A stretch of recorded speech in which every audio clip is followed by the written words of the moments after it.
While there's no one-size-fits-all when it comes to launching a startup, there are some key things to consider to successfully launch your startup.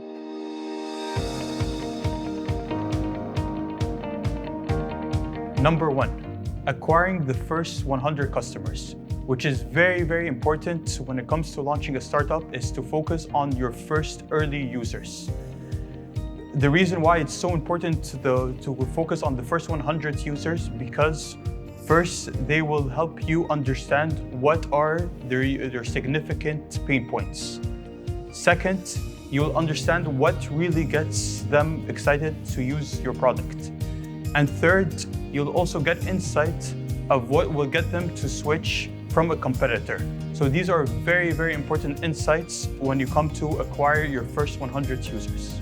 Online and offline communities. Once you've identified your true ideal customer profile, now you'll be able to go where these users are. Offline, you can find them in sports clubs, in bazaars. It's so important to go to these users directly.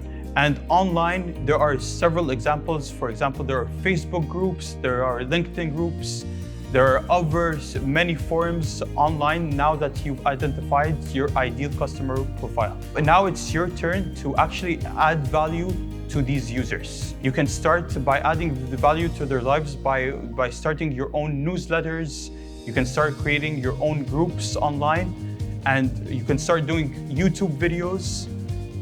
All these things that will add value to your users and to show them that you have a solution to their problems.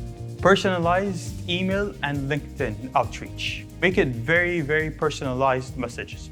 Because the worst thing that could happen is if people feel that their messages are automated, it will be a complete turnoff. Last but not least, person-to-person sales. It's very important when it comes to entrepreneurship is to really start rolling up your sleeves and going to the future customers that you want to target. For further reference, I would highly recommend these two books. The first one called The Launch, where they ask you key questions that you need to consider when launching your startup.